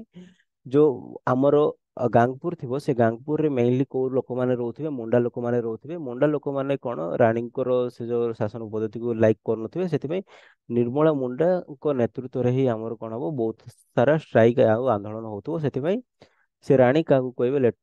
ଲେଫ୍ଟନାଣ୍ଟ ମେଗରକୁ ସିଏ ରିକ୍ୱେଷ୍ଟ କରିବେ, ଲେଫ୍ଟନାଣ୍ଟ ମେଗରକୁ ନିର୍ମଳା ମୁଣ୍ଡାକୁ ଆରେଷ୍ଟ କର। ତ ଇମ୍ପୋର୍ଟାଣ୍ଟ କ୍ୱେଶ୍ଚିନ୍ କଣ ହଉଛି, ଲିଡର କିଏ ଥିଲେ ଆମର ଗାଙ୍ଗପୁର? ନିର୍ମଳା ମୁଣ୍ଡା ଥିଲେ। ସେଇଟା ବହୁତ ଇମ୍ପୋର୍ଟାଣ୍ଟ ଡିସ୍କସନ ହଉଛି, ଠିକ ଅଛି। ତାପରେ କଣ ହେଲା, ଲୋକମାନେ ପୋଲିସଙ୍କ କଥା ବୁଝିପାରିବେ, ମିସ୍ ଇଣ୍ଟରପ୍ରିଟେସନ ହବନି। ସେଥିପାଇଁ କଣ ହବ, ଫାୟାରିଂ ହେଇଯିବ। ଆଉ ସେଥିରେ କଣ ହବ, ଗୋଟେ ଇନୋସେଣ୍ଟ ଲୋକ ମରିଯିବେ, ଠିକ ଅଛି। ଆଉ ସେଥିପାଇଁ କଣ ହେଲା, ସମସ୍ତେ ବ୍ରିଟିଶ ଏଗେନଷ୍ଟରେ ବି ସ୍ୱର ଉତ୍ତୋଳନ କରିବେ ସେଇ ବାରବାରିକ ଆକ୍ଟିଭିଟି ପାଇଁ। କାହିଁକି ସେ ଷ୍ଟ୍ରାଇକ୍ ସମୟରେ ସେ ଇନୋସେଣ୍ଟ ପିପୁଲକୁ ଗୋଟେ ଫାୟାରିଂ କରିଥିବେ ଆଉ ସେଥିପାଇଁ କଣ ହେଲା କିନ୍ତୁ କୁଇନ୍ ବି ଏ ସମୟରେ କଣ କିଛି ସେ ଏମ୍ପାଥି ଦେଖାଇ ନଥିବ ଗାଙ୍ଗପୁରରେ। ତ ଗାଙ୍ଗପୁରରେ ବି ଏଇ ଆନ୍ଦୋଳନ ହେଇଥିଲା। କିଏ ଆନ୍ଦୋଳନ କରୁଥିଲେ? ଲୋକମାନେ ଆନ୍ଦୋଳନ କରୁଥିଲେ। ଖାଲି ମନେ ରଖିବେ ଇମ୍ପୋର୍ଟାଣ୍ଟ ଲିଡର କିଏ ଥିଲେ? ନିର୍ମଳା ମୁଣ୍ଡା ଥିଲେ ଆମର ଗାଙ୍ଗପୁରର ଇମ୍ପୋର୍ଟାଣ୍ଟ ଲିଡର। ଆଉ ଗାଙ୍ଗପୁରରେ କୋଉ ଟ୍ରାଇବର ଲୋକମାନେ ମ୍ୟାକ୍ସିମମ୍ ରୁହନ୍ତି? ମୁଣ୍ଡା ଟ୍ରାଇବର ଲୋକମାନେ ତାପରେ ରୁହନ୍ତି। ତାପରେ ପ୍ରଜାମଣ୍ଡଳ ମୁଭମେଣ୍ଟ ଇନ୍ ନୟାଗଡ଼ରେ ବି ପ୍ରଜାମଣ୍ଡଳ ମୁଭମେଣ୍ଟ ହେଇଥିଲା। ନୟାଗଡ଼ର ପ୍ରଜାମଣ୍ଡଳ ମୁଭମେଣ୍ଟ ଦେଖନ୍ତୁ, ନୟାଗଡ଼ ବା ସେତେବେଳର ରାଣପୁର। ଦି ପିପୁଲ ଡିମାଣ୍ଡେଡ, ଯୋଉ ମିସରୁଲ ଥିଲା, ଟାଇରେନି ଥିଲା, ସେଇଗୁଡାକୁ ମାନେ ମିସ ଆଡମିନିଷ୍ଟ୍ରେସନ, ଯୋଉ ଆଡମିନିଷ୍ଟ୍ରେସନ ଠିକ ନଥିଲା, ସେ ଆଡମିନିଷ୍ଟ୍ରେସନ ଏଗେନଷ୍ଟରେ ପିପୁଲ ଏଗେନଷ୍ଟ ଆଡମିନିଷ୍ଟ୍ରେସନକୁ ହିଁ ଏଣ୍ଡ କରିବା ପାଇଁ ରାଜାଙ୍କର ପିପୁଲ ଡିମାଣ୍ଡ କରିବେ 1939 ରେ କରିବେ। ତାପରେ କଣ ହବ? କିନ୍ତୁ ରାଜା କଣ କରିଥିବେ? ବହୁତ ସାରା ଯୋଉ ଡିମାଣ୍ଡ କରୁଥିବେ ଆଡମିନିଷ୍ଟ୍ରେସନକୁ ହିଁ ରଦ୍ଦ କରିଦେବା ପାଇଁ ରାଜାଙ୍କର, ସେ ରିବେଲିୟନ ମାନଙ୍କୁ ଯୋଉ ରିବେଲ କରୁଥିବେ ରିବେଲିୟନ ମାନଙ୍କୁ ରାଜା କଣ କରିବେ? ଇମ୍ପ୍ରିଜନ କରିଦେବେ ବହୁତ ସାରା। ଠିକ ଅଛି। ସେଥିପାଇଁ କଣ ହବ? କିଙ୍ଗ ବି ଯେତେବେଳେ ବହୁତ ସାରା ରିବେଲିୟନକୁ ଆମର ଇମ୍ପ୍ରିଜନ କରାହବ, ଚାରିଆଡେ ଆନ୍ଦୋଳନ ବ୍ୟାପିଯିବ। ଆନ୍ଦୋଳନ ବ୍ୟାପିଲେ କଣ ହବ? ଆମର ରାଣପୁରର ଯିଏ ରାଜା ଥିବେ ସେଲ୍ଟର ମାଗିବେ, ଆଉ ସେ କା ଅଣ୍ଡରରେ ସେଲ୍ଟର ନେବେ? ଯୋଉ ବେଜେଲ ଗେଟ୍ ଆମେ ପଢିଥିଲେ, ଯେମିତି ଶାନ୍ତ କରେଇଥିଲେ ନୀଳଗିରିରେ, ସେ ବେଜେଲ ଗେଟ୍ ଆସିବେ, ତାଙ୍କ ଅଣ୍ଡରରେ ରାଜା ମାନେ ଏଇଡ୍ ନେବେ। କାର ଏଇଡ୍ ନେବେ? Major Bazalgette. ତ ସେଇପରି ଲେଟର ଫେଜରେ କଣ ହବ? ଜାନୁଆରୀ 1939ରେ ହିଁ କଣ ହେଇଥିବ? One second. 39ରେ କଣ? A huge congregation moved towards the palace, Bezelgate too moved with the police towards the palace, Bezelgate opened fire। ସେଇ ସମୟରେ କଣ ହବ? ଆମର ଯେତେବେଳେ ବେଜେଲ ଗେଟ୍ କଣ କରିଥିବେ? ଆମର ବେଜେଲ ଗେଟ୍ କୁ ଡାକିଥିବେ। କିଏ ଡାକିଥିବେ? ଆମର ରାଜା ଡାକିଥିବେ। ଏଇ ଯୋଉ ଆନ୍ଦୋଳନ ହଉଛି, ଆନ୍ଦୋଳନକୁ ଅଟକେଇବା ପାଇଁ ବେଜେଲ ଗେଟ୍ କଣ କରିବେ? ଫାୟାରିଂ କରିଲାକୁ ଗୋଟେ ପ୍ରଜାର ମୃତ୍ୟୁବରଣ ହେଇଥିବ। ଠିକ ଅଛି। ସେଇ ସେଥିପାଇଁ କଣ ହବ? ଆମର ଲୋକ ଯେତେବେଳେ ବେଜେଲ ଗେଟ୍ଙ୍କ ନେତୃତ୍ୱରେ ଯେତେବେଳେ ଗୋଟେ ପ୍ରଜା ମରିଯିବ, ସେତେବେଳେ ଲୋକ ବି କଣ ହେଇଯିବ? ଭାଇଲେଣ୍ଟ ହେଇଯିବ। ଆଉ ବେଜେଲ ଗେଟ୍ କୁ କଣ କରିବେ? ଆମର ମର୍ସିଲେସଲି ମାରିବେ। ଠିକ ଅଛି। ତାପରେ କଣ ହେଲା? Helpless, Bezelgate ran towards the house of a Praja to hide under a bullock cart, but under the direction of Raghunath Mohanty and Divakar Parida, he was dragged out, beaten severely। ତ ସେଥିପାଇଁ କଣ ହେଲା? ଆମର ଏଇ ସମୟରେ ଆମର ରଣପୁର କାହିଁକି important ହେଇଯାଉଛି? ଯୋଉ ବେଜେଲ ଗେଟ୍ ଥିଲେ, ବେଜେଲ ଗେଟ୍ ଏଇ ରଣପୁରରେ କଣ ହବ? ଆଙ୍କୁ ମାରି ଦିଆଯାଇଥିବ। କାହା ନେତୃତ୍ୱରେ ମାରି ଦିଆଯାଇଥିବ? ରଘୁନାଥ ମହାନ୍ତି ଆଉ ଦିବାକର ପରିଡାଙ୍କର ମାନେ ନେତୃତ୍ୱରେ ବେଜେଲ ଗେଟ୍ଙ୍କୁ ହତ୍ୟା କରାଯାଇଥିବ। କାହିଁକି? ସେ ଫାୟାରିଂ କରିଥିବେ, ଜଣେ ପ୍ରଜା ମରିଯାଇଥିବେ। ଠିକ ଅଛି। ସେଥିପାଇଁ ଯେତେବେଳେ ବେଜେଲ ଗେଟ୍ ମରିଗଲେ, ବ୍ରିଟିଶ ମାନେ କଣ କଲେ? ରୁଥଲେସ୍ ଅପରେସନ ଷ୍ଟାର୍ଟ କରିବେ, ଆଉ ସେଇ ପ୍ରଜାମଣ୍ଡଳ ମୁଭମେଣ୍ଟକୁ କଣ କରିବେ? ଅ ବନ୍ଦ କରେଇଦେବେ। ରାନପୁରର କଣ ପାଇଁ ବନ୍ଦ ହେଇଗଲା? କିନ୍ତୁ ଗୋଟେ ବ୍ରିଟିଶ ଅଫିସରକୁ ମାରି ଦେଇଥିବେ ନିର୍ମମ ଭାବରେ, ସେଥିପାଇଁ ରାନପୁରର ସେଇ ସମୟରେ ଆନ୍ଦୋଳନ ମରିଯାଇଥିଲା। ତ ରାନପୁର କାହିଁକି ଇମ୍ପୋର୍ଟାଣ୍ଟ ହେଇଯାଉଛି? ବେଜେଲ ଗେଟ୍ଙ୍କ ଯୋଗୁଁ ସେଇଟା ଇମ୍ପୋର୍ଟାଣ୍ଟ ହେଇଯାଉଛି। ସେହିପରି କଣ ହେଲା? 26 people were tried and Raghunath Mohanty was hanged and Dibakar was deported to Andaman. ଯୋଉ ଆମର କାହା ନେତୃତ୍ୱରେ ବେଜେଲ ଗେଟ୍କୁ ମରା ହେଇଥିଲା? ରଘୁନାଥ ମହାନ୍ତି ଆଉ ଦିବାକର ପରିଡାଙ୍କ ନେତୃତ୍ୱରେ ବେଜେଲ ଗେଟ୍କୁ ମରା ହେଇଥିଲା। ତ ରଘୁନାଥ ମହାନ୍ତିକୁ କଣ କରାଗଲା? ଫାଶୀ ଦିଆହେଇଗଲା, ଆଉ ଦିବାକର ପରିଡାକୁ କଣ କରାଗଲା? ଆଣ୍ଡାମାନ ପଠା ଦିଆଗଲା। ନୟାଗଡ଼ରେ କଣ ହେଇଥିଲା ଦେଖନ୍ତୁ? Praja Mandal was constituted in Nayagarh in 1938 under the leadership of Narayan Nanda. ନୟାଗଡ଼ରେ କିଏ ଥିଲେ? ନାରାୟଣ ନନ୍ଦ ଥିଲେ। ଠିକ ଅଛି। ସେମାନେ କଣ କରିଥିଲେ? ଯୋଉ ନାରାୟଣ ନନ୍ଦ ଥିଲେ, ଗୋଟେ ଚାର୍ଟର ପ୍ରସ୍ତୁତ କରିକି କିଙ୍ଗକୁ କଣ କଲେ? ଡିମାଣ୍ଡଟା ଦେଲେ। ଠିକ ଅଛି। ତାପରେ ସେଇଠି ଯୋଉ ଡିମାଣ୍ଡ କଣ କଲେ? ସିଭିଲ ଲିବର୍ଟି, ଫ୍ୟୁଡାଲ ସିଷ୍ଟମକୁ ସେ ସବୁ ବନ୍ଦ କରିବା ପାଇଁ ସେ ଡିମାଣ୍ଡ କରିଥିଲେ। କିଏ ଡିମାଣ୍ଡ କରିଥିଲେ? ନାରାୟଣ ନନ୍ଦ। ନାରାୟଣ ନନ୍ଦର ନାଡ଼ ମନେ ରଖିବେ, ନୟାଗଡ଼ ପାଇଁ। ତ ଦି ପ୍ରଜାମଣ୍ଡଳ ରିଭଲ୍ଭ to launch agitation to carry, ମାନେ ସେଇ ପ୍ରଜାମଣ୍ଡଳ ମାନେ ସେମାନେ ଯେତେ ଦିନ ଯାଇ ଆମର ଯୋଉ ଚାର୍ଟର ଦେଲେ, ନାରାୟଣ ନନ୍ଦ ଯୋଉ ଚାର୍ଟର ଦେଲେ, ଯୋଉ ଡିମାଣ୍ଡ ଦେଲେ, ସେଇଟା ଯେତେ ପର୍ଯ୍ୟନ୍ତ ଆମର ଫୁଲଫିଲ ହେଇନି, ସେ ଫୁଲଫିଲ ନହବା ଯାଇ ସେମାନେ କଣ ଆନ୍ଦୋଳନ କରିବେ ବୋଲି ଡିସାଇଡ କଲେ। ଠିକ ଅଛି। ତ ସେଥିପାଇଁ କଣ ହେଲା? ରାଜା କଣ କଲେ? ଆରେଷ୍ଟ କରିଦେଲେ, ଆମର କଣ ନାରାୟଣ ନନ୍ଦକୁ ଆରେଷ୍ଟ କଲେ। ଠିକ ଅଛି। ତ ଲୋକମାନେ ଏକଜୁଟ ହେଇକି କଣ କରିବେ? ଲିଡରଙ୍କର ଆମର ରିଲିଜ କରିବା ପାଇଁ 1938 ଡିସେମ୍ବର 30ରେ ସେଠି ଏକତ୍ରିତ ହେଇଯିବେ ରାଜାଙ୍କ ପାଖରେ। ତ the raja had release them, he further promise to fulfil their. ରାଜା କଣ କରିବେ? ଯୋଉ ଲିଡର ମାନଙ୍କୁ ଆ, ଇଏ କରିଥିବେ, ରାଜା ଲିଡର ମାନଙ୍କୁ ଯୋଉ ବାନ୍ଧି ଦେଇଥିବେ, ମାନେ ସେମାନଙ୍କୁ ଛାଡ଼ି ଦେଇଥିବେ, ଆଉ ସେମାନଙ୍କ ଯୋଉ ଡିମାଣ୍ଡ ଥିଲା ସେ ଡିମାଣ୍ଡ ଗୁଡାକୁ ବି ଫୁଲଫିଲ କରିବା ପାଇଁ ପ୍ରମିସ କରିଥିବେ। ଏହି ସମୟରେ କଣ ମାନେ ବେଜେଲ ଗେଟ୍ ମରି ନଥିବେ, ତ ରାଜା କାହାର ଆସିଷ୍ଟାନ୍ସ ମାଗିଥିବେ, ବେଜେଲ ଗେଟ୍ ମାରିଥିବେ, ଠିକ ଅଛି। The agent came to help, but before he could deal the situation, he had left Nayagar for Ranpur। ମାନେ ସେଠି କଣ ହବ, ଅ, ରାଜା ଆସିବେ, ଆସିବାକୁ ଚାହୁଁଥିବେ। The agent came to his help, but before he could deal with the situation, he had to leave Nayagar from Ranpur। ମାନେ ଯୋଉ ବେଜେଲ gate କୁ ଡାକିବେ, କିଏ ଡାକିବେ, ଆମର ନୟାଗଡ଼ର ରାଜା ଡାକିବେ। ନୟାଗଡ଼ର ରାଜା ଯେତେବେଳେ ଡାକିବେ, ସେ ବେଜେଲ ଗେଟ୍ ଆସୁଥିବେ ନୟାଗଡ଼, କିନ୍ତୁ ଯେତେବେଳେ ରାନପୁର ସିଚୁଏସନ ସିରିୟସ୍ ହେଇଯିବ, ସେ ରାନପୁର ଆଡକୁ ଗଲା ବେଳକୁ କଣ ହବ, ରାନପୁରରେ ହିଁ ବେଜେଲ ଗେଟ୍ ମରିଯିବେ। ଆଉ ସେ ଜିନିଷ କଥା ଲେଖା ହେଇଛି। ଆଉ ତ ଯେଠି ମନେ ରଖିବା ଜିନିଷ ଯଦି କଣ ଅଛି, ଆମର ନାରାୟଣ ନନ୍ଦ କଥା ମନେ ରଖିବେ, ଆଉ କିଛି ଦରକାର ନାହିଁ, ଠିକ ଅଛି। ତାପରେ ବଣାଇ ସୁନ୍ଦରଗଡ଼ ଏରିଆରେ ବି ଆମର ଯୋଉ ହେଇଥିଲା, ତ ସେଠି ବି 1938 ରେ ହେଇଥିଲା। କିଙ୍ଗଙ୍କ ଏଗେନଷ୍ଟରେ, ମାନେ ଯୋଉ ସେଇ ବେଠି ଯୋଉ ହଟେଇବା ପାଇଁ ଡିମାଣ୍ଡ କରିଥିଲେ, ଠିକ ଅଛି। ଆଉ ସେ ଯୋଉ ବେଠି କଣ ପାଇଁ ଲଗାଉଥିଲେ, ଯୋଉ ଗଭର୍ଣମେଣ୍ଟ ରାଜା ଥିଲେ, ସେ ଗଭର୍ଣମେଣ୍ଟ ବିଲ୍ଡିଂ କରିବା ପାଇଁ, ସେତି ସବୁ ପାଇଁ ଲୋକମାନଙ୍କୁ ଲଗାଉଥିଲେ। ସେଥିପାଇଁ ସେମାନେ ଆନ୍ଦୋଳନ କରିଥିବେ, କେବେ କରିଥିବେ, 1938 ବଣେଇରେ ବି ଗୋଟେ ଆନ୍ଦୋଳନ ହେଇଥିବେ। ସେତେ କିଛି ଇମ୍ପୋର୍ଟାଣ୍ଟ ଲିଡର ନାହିଁ, ସେଥିପାଇଁ ଏଠି ଲେଖା ହେଇନି, ଠିକ ଅଛି। ତାପରେ ଦେଖନ୍ତୁ ସୋନପୁରରେ ବି ପ୍ରଜାମଣ୍ଡଳ ଆନ୍ଦୋଳନ ହେଇଥିଲା। The Sonepur state Prajamandal was formed in December 1938। 38 ରେ ପ୍ରେସିଡେଣ୍ଟ କିଏ ଥିଲେ, ଆମର ଭୀମସେନ ଭୋଇ। ଭୀମସେନ ଭୋଇ ମନେ ରଖିବେ, ସୋନପୁରର ଆମର ଲିଡର ଥିଲେ, ଠିକ ଅଛି। ତ କିନ୍ତୁ କଣ ହେଲା, ଯୋଉ ଆନ୍ଦୋଳନ କରିଥିଲେ ସୋନପୁରରେ ବି ସେଇ ସେମ୍ ଡିମାଣ୍ଡ ପାଇଁ, ତ ବହୁତ ସାରା ଲିଡରକୁ ଆରେଷ୍ଟ କରିଦେବେ ଯେତେବେଳେ ଆନ୍ଦୋଳନ କରିବେ। କୋଉ କୋଉ ଲିଡରକୁ ଆରେଷ୍ଟ କରାହବ, ଲୋକନାଥ ଶତପଥୀ, ମୋହନ ମିଶ୍ରା। ଯେତେବେଳେ ସେମାନେ ଡିମାଣ୍ଡ ରାଜାଙ୍କୁ ଦେବେ, ସେ ଡିମାଣ୍ଡ ଦେଲା ସମୟରେ ହିଁ ସେମାନଙ୍କୁ ଆରେଷ୍ଟ କରାଯିବ, ଠିକ ଅଛି। ଆଉ ତା ସହିତ ପ୍ରେସିଡେଣ୍ଟକୁ ବି ଆରେଷ୍ଟ କରିଦେବେ। Bhimsen Bhoi and few other were arrested when they were made satyagraha for the leader. ମାନେ ଫାର୍ଷ୍ଟଲି କଣ ହବ, ଆମର ଲୋକନାଥ ଶତପଥୀ ଆଉ ମୋହନ ମିଶ୍ରାଙ୍କୁ ଆରେଷ୍ଟ କରାହବ ଯେତେବେଳେ ସେମାନେ ରାଜାଙ୍କୁ ନିଜର ଦାବି ପତ୍ର ଦଉଥିବେ। କିନ୍ତୁ ଯେତେବେଳେ ଏମାନଙ୍କୁ ଆରେଷ୍ଟ କରାହବ, ଭୀମସେନ ଭୋଇ ବି କଣ କରିବେ, ସେମାନଙ୍କୁ ରିଲିଜ ପାଇଁ ସତ୍ୟାଗ୍ରହ କରିବେ, କିନ୍ତୁ ସେତେବେଳେ ଭୀମସେନ ଭୋଇକୁ ବି ଆରେଷ୍ଟ କରାଯିବ, ଠିକ ଅଛି। ତ ପ୍ରଜାମଣ୍ଡଳ ଯୋଉ ଗଠନ କରାହେଇଥିବ, ସେ ପ୍ରଜାମଣ୍ଡଳଟାକୁ ଯୋଉ ସଂଘ ଗଠନ କରାହେଇଥିବ, ସେଇଟା ଆମର ବନ୍ଦ କରାହେଇଯିବ, ବ୍ୟାନ୍ କରାହେଇଯିବ ସେଇଟାକୁ। ଆଉ ଯୋଉ ଅ, ଦଳାମଣି ଦାସକୁ କଣ କରାହବ, ସେ ଗୋଟେ ସେ ବି ଷ୍ଟ୍ରାଇକ୍ କରୁଥିବେ, ତାଙ୍କୁ ଏକ୍ସପେଲ କରାଯିବ, ଷ୍ଟେଟରୁ ବାହାର କରାଯାଇଥିବ, ଠିକ ଅଛି। ଆଉ ତାଙ୍କର ଯୋଉ ପ୍ରପର୍ଟି ଥିବ, ସେ ପ୍ରପର୍ଟି ଗୁଡାକୁ ମାନେ ଜବ୍ତ କରିଦେବେ, ନିଜ ଅଧୀନକୁ ରାଜା ଆଣିଦେବେ, ଠିକ ଅଛି। ତ ତାପରେ କଣ ହବ, ମାର୍ଚ୍ଚ 1939 ରେ ହିଁ କଣ ହବ, ଆମର ଶ୍ରୀ ମୋହନ ମିଶ୍ରା, ଲକ୍ଷ୍ମଣ ଶତପଥୀ ଆଉ Pitambar Bhoi wanted to meet the resident who were coming to Sonepur, they were arrested on the way। ତ ଆଉ ଥରେ ପୁଣି ମୋହନ ମିଶ୍ରା ଏସବୁ ବି ପୁଣି ଆରେଷ୍ଟେଡ ହେଲେ। they were strong protested against the arrest। ମାନେ ଲୋକମାନେ ସେ ଯୋଉ ଆରେଷ୍ଟ କରୁଥିଲେ, ସେ ଆରେଷ୍ଟ ଏଗେନଷ୍ଟରେ କଣ ହେଲା, ବହୁତ ସାରା ଆନ୍ଦୋଳନ କଲେ। ତ ଆନ୍ଦୋଳନ ବହୁତ ତୀବ୍ର ହେଲା। ତ ମନେ ରଖିବା କଥା କଣ, ଭୀମସେନ ଭୋଇ ପ୍ରେସିଡେଣ୍ଟ, ଠିକ ଅଛି।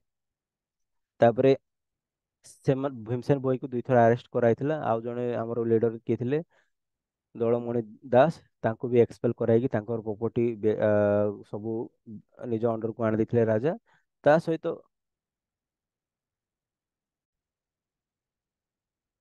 ଆଉ ଜିନିଷ ଗୋଟେ ମନେ ରଖିବା କଥା କଣ ଥିଲା, ଆମର ଯୋଉ ଲକ୍ଷ୍ମଣ ଶତପଥୀ ଅଛନ୍ତି, ଲକ୍ଷ୍ମଣ ଶତପଥୀ ବି ଆମର ଗୋଟେ ବଡ ଲିଡର। ତାଙ୍କ ନେତୃତ୍ୱରେ ହିଁ ଆମର କଣ ହେଇଥିବ, ଆମର ବହୁତ ସାରା ଆ, ଲୋକ ଯୋଉ ଗେଦରିଂ ହେଇଥିବ, ଗୋଟେ ଗେଦରିଂ କୁ ଅଟକେଇବା ପାଇଁ ସେମାନଙ୍କୁ ବି ଆଟାକ କରାହେଇଥିବ। ଆଉ ଜିନିଷ କଣ ମନେ ରଖିବା କଥା, ଆମର ନରସିଂହ ପ୍ରସାଦ ନନ୍ଦ, ଯିଏକି ଆମର ରେଭେନ୍ସା କଲେଜର ଜଣେ ଛାତ୍ର ଥିବେ, ତା ସହିତ ଦୁର୍ଯ୍ୟୋଧନ ଶତପଥୀ, ସୁରେଶ ମିଶ୍ରା, ସତ୍ୟନାରାୟଣ ମିଶ୍ରା, ଏମାନେ କଣ ସୋନପୁର ହାଇସ୍କୁଲର ଷ୍ଟୁଡେଣ୍ଟ ଥିବେ। ସମସ୍ତେ ମିଶିକି କଣ କରିବେ, ଷ୍ଟୁଡେଣ୍ଟ କଂଗ୍ରେସ ଫର୍ମେସନ କରିବେ। କା ଅଣ୍ଡରରେ ଷ୍ଟୁଡେଣ୍ଟ କଂଗ୍ରେସ ଫର୍ମେସନ କରିବେ, ଲକ୍ଷ୍ମଣ ଶତପଥୀ, ଯୋଉ ଲକ୍ଷ୍ମଣ ଶତପଥୀ ଥିଲେ ତାଙ୍କ ଅଣ୍ଡରରେ ଗୋଟେ ଷ୍ଟୁଡେଣ୍ଟ ୟୁନିୟନ ଗଠନ କରିବେ। ଆଉ ସେମାନେ କଣ କରିବେ, ଗୋଟେ ବଡ ପ୍ରଜାମଣ୍ଡଳ ମିଟିଂ ଅର୍ଗାନାଇଜ କରିବେ, ଠିକ ଅଛି। କା ନେତୃତ୍ୱରେ, ସାରଙ୍ଗଧର ଦାସ ଯେ ଷ୍ଟେଟ ଲିଡର ଥିବେ, ସାରଙ୍ଗଧର ଦାସଙ୍କ ନେତୃତ୍ୱରେ 1946ରେ ବାଗିଛାରା ପାଖରେ ଆମର ସେଠି କଣ କରିବେ, ଗୋଟେ ବଡ ମିଟିଂ କରିବେ। ତ ଏଇ ସବୁ ଯୋଉ ମିଟିଂ ଗୁଡାକ ହେଇଥିଲା, ଦେଖନ୍ତୁ ମାନେ ଆର ପାର୍ଟିକୁଲାର ରିଜଲ୍ଟ ଆଉଟକମ୍ ଡାଇରେକ୍ଟଲି ମିଳିବନି। ତ କେମିତି ଯୋଉ ଆନ୍ଦୋଳନ ଗୁଡାକ ହେଇଥିଲା, ଲିଡର କିଏ ଥିଲେ, ଯେମିତି ପ୍ରେସିଡେଣ୍ଟ ଭୀମସେନ ଭୋଇ ଥିଲେ, ଲୋକନାଥ ଶତପଥୀ, ମୋହନ ମିଶ୍ରକୁ ମାନେ ଆରେଷ୍ଟ କରାଗଲା। ଲକ୍ଷ୍ମଣ ଶତପଥୀ ଅଣ୍ଡରରେ ଗୋଟେ ମାନେ ସଂଘ ଗଠନ ହେଲା। ସେଇ ସଂଘ ଲେଟର ଫେଜ ରେ କଣ କରାଗଲା, ସାରଙ୍ଗଧର ଦାସଙ୍କ ନେତୃତ୍ୱରେ ଗୋଟେ ବଡ ମିଟିଂ ଆୟୋଜନ କଲା। ତ ଏମିତି ଯୋଉ ଡେଭଲପମେଣ୍ଟ ଗୁଡାକ ହେଇଥିଲା, ସେ ଡେଭଲପମେଣ୍ଟ ଗୁଡାକ ବିଷୟରେ ଟିକେ ଆଇଡିଆ ରଖନ୍ତୁ, ସେତିକି ହିଁ ଇମ୍ପୋର୍ଟାଣ୍ଟ। ଠିକ ଅଛି। ତ ବର୍ତ୍ତମାନ ଆମେ ଦେଖିବା ମୟୂରଭଞ୍ଜରେ କେମିତି ଥିଲା ପ୍ରଜାମଣ୍ଡଳ ଆନ୍ଦୋଳନ।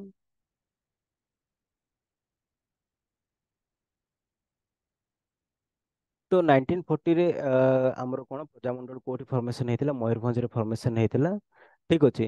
ଶରତ Chandra Das was its president. President କିଏ ଥିଲେ, ଦ୍ୟାଟ ଇଜ ମୋଷ୍ଟ ଇମ୍ପୋର୍ଟାଣ୍ଟ। କିଏ ପ୍ରେସିଡେଣ୍ଟ ଥିଲେ? ଶରତ ଚନ୍ଦ୍ର ଦାସ ଥିଲେ। ଠିକ ଅଛି। ତ ସିଏ କଣ ଗଠନ କରିଥିଲେ, ଆ, ମାନେ ପ୍ରଜାମଣ୍ଡଳ ଇନ ଦି ଆଇ ଅଫ, ମାନେ ସେ ଗୋଟେ ପାର୍ଲାଲ ଗଭର୍ଣମେଣ୍ଟ ଅର୍ଗାନାଇଜେସନ ଗଠନ କରିଥିଲେ। ଆଉ ସେ କଣ ଥିଲା, ସିଏ ଫାଷ୍ଟଲି ପ୍ରଜାଙ୍କର ସବୁ ଯୋଉ କଥା ଗୁଡାକୁ ମାନି ଯାଇଥିବେ, ଆଉ ପ୍ରଜାଙ୍କ କଥାକୁ ମାନିକି ସିଏ କଣ କରିଥିବେ, ଗୋଟେ ଯେତେବେଳେ ନନ୍ ଭାଇଲେଣ୍ଟ ମ୍ୟାନରରେ ଷ୍ଟ୍ରାଇକ୍ ଗୁଡାକ ହବ, ସିଏ ଗୋଟେ ପାର୍ଲାମେଣ୍ଟ ଗଭର୍ଣମେଣ୍ଟ ବସେଇ ଦେଇଥିବେ, ବସେଇବା ଷ୍ଟାର୍ଟ କରିଥିବେ। ଠିକ ଅଛି। ତ ସେଇପରି ଭାବରେ କଣ ହେଇଥିବ, 16 ସେପ୍ଟେମ୍ବର 1947ରେ ସେ ଗୋଟେ ଚାର୍ଟର ଦେଲେ, is presented a charter of demand of to the king Maharaja Pratap Chandra Deb. ମାନେ ଯୋଉ ମୟୂରଭଞ୍ଜର ରାଜା ଥିଲେ, କିଏ ଥିଲେ? ମହାରାଜ ପ୍ରତାପ ଚନ୍ଦ୍ର ଭଞ୍ଜଦେବ। ସେ ଚାର୍ଟରରେ କିଛି ଦେଲେ, ଲୋକମାନେ ଚାର୍ଟର ଦେଲେ ମହାରାଜା ପ୍ରତାପ ଚନ୍ଦ୍ର ଭଞ୍ଜଦେବକୁ। କୋଉଥିପାଇଁ ଚାର୍ଟର ଦେଲେ? ଆମର ଆଡମିନିଷ୍ଟ୍ରେସନରେ କିଛି ରିଫର୍ମ ଆଣିବା ପାଇଁ। ଠିକ ଅଛି। ଯୋଉ ଆଡମିନିଷ୍ଟ୍ରେସନ ଆଣାଗଲା, ସେଥିରେ କଣ କରାଗଲା ଆମର ରିଫର୍ମ, ଆମର 3 ମେନ୍ କ୍ୟାବିନେଟ ଗୋଟେ ଗଠନ ହେଲା। ଠିକ ଅଛି। 3 ମେନ୍ କ୍ୟାବିନେଟ ଗଠନ ହେଲା। ଆଉ ଯୋଉ ଆମର ଷ୍ଟେଟ ରହିଲା, ଗଜପତି ଷ୍ଟେଟ ରହିଲା ମୟୂରଭଞ୍ଜ, ସେ 3 ମେନ୍ କ୍ୟାବିନେଟ ସମ୍ଭାଳିବେ ବୋଲି କହିଲେ। ଆଉ ରାଜା କଣ, ମୋନାର୍କି, କନଷ୍ଟିଟ୍ୟୁସନାଲ ମୋନାର୍କ ହେଇଗଲେ। ମାନେ ଯେମିତି ପ୍ରେସିଡେଣ୍ଟ ଯେମିତି କିଛି ପାୱାର ନଥାଏ, ତ ସେମିତି କନଷ୍ଟିଟ୍ୟୁସନାଲ ମୋନାର୍କ ହେଇଯିବେ ବୋଲି କି ଆମର କିଏ କହିଲେ, ରାଜା କହିଲେ ନିଜକୁ।